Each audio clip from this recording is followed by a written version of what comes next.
Karena sesungguhnya di antara tanda kebaikan yaitu adalah ketika kita belajar dari penyesalan orang lain. Berapa banyak pebisnis ketika mereka sering gagal di dalam bisnisnya, mereka datangi, mereka ketuk pintu para pebisnis yang sudah sukses.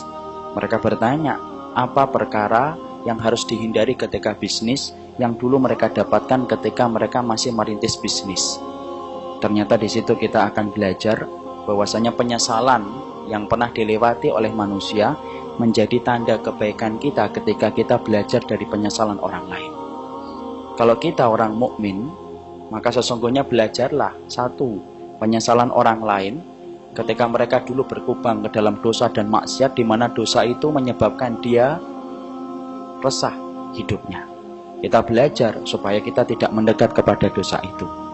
Orang mukmin belajar pula dari penyesalan yang dimiliki oleh mayit dan jenazah ketika mereka sudah menutup mata berkalang tanah. Belajarlah dari penyesalan-penyesalan mereka ketika disampaikan oleh Allah supaya kita berproses menjadi lebih baik, tidak perlu mengulang penyesalan yang dirasakan oleh banyak manusia ketika mereka telah berkalang tanah dan telah menjadi jenazah dan tidak mampu mengulang kebaikan untuk hidup mereka.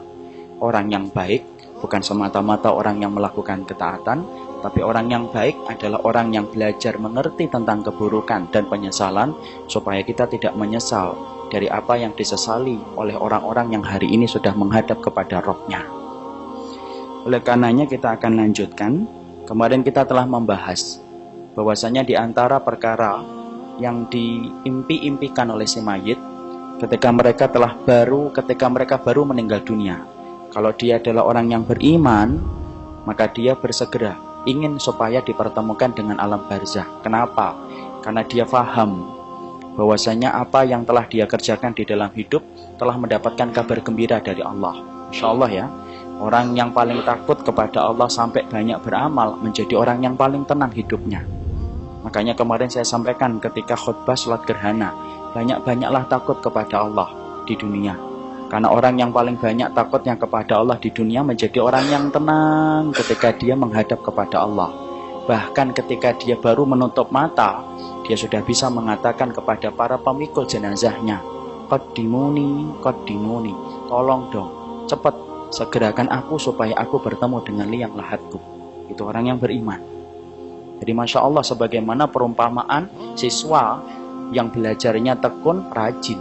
Ketika ujian dia mampu menjawab setiap ujian, maka dia selalu tidak sabar menunggu pembagian rapot. Karena dia paham, insya Allah ranking saya 1 atau 2, 3 atau 4. Karena dia yakin bahwasanya hasil belajarnya terbayar tuntas ketika dia mampu menjawab segala pertanyaan.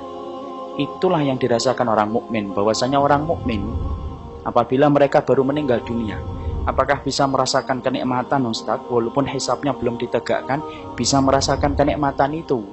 Karena sesungguhnya walaupun hisab belum ditegakkan untuk menimbang semua perbuatan yang dia kerjakan, dia sudah bisa merasakan bahwasanya dia menjadi orang yang beruntung.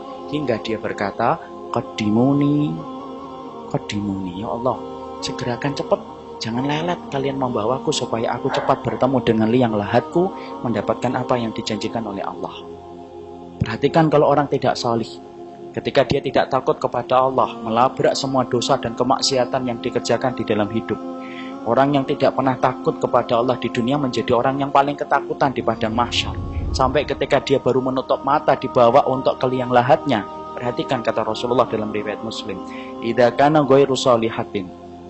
Orang itu kalau tidak solih, baru kemudian dibawa di atas kerandanya, maka dia berkata, ya wailaha, aina yadhabuna biha, yasma' sautaha kulla syai'in ilal insan, walau sami'aha lasa'iqa. Maka kemudian orang-orang kalau tidak itu beriman, ketika dia baru dipindahkan dari tempat dia itu dikebumikan, lalu kemudian dibawa ke atas kerandanya, ketika dibawa oleh para pemikulnya, maka kemudian dia berkata, ya wailaha, kemana kamu akan membawaku? Di mana teriakan yang dia sampaikan didengarkan oleh seluruh makhluk, kata Rasulullah, illal insan, kecuali satu manusia yang tidak mampu mendengarnya. Lalu Rasulullah bersabda, lau sami'aha, Kalau setiap manusia diberikan kemampuan untuk mendengarkan jeritan si mayit ketika dibawa ke liang lahat, ketika dia bukan orang yang beriman, lasoiko, pastilah dia akan pingsan. Saking kerasnya dia menjerit ketika ketakutan dibawa ke liang lahat, padahal baru dibawa ke liang lahat. Makanya Masya Allah ya, orang yang paling beruntung siapa? Orang yang takut sama Allah.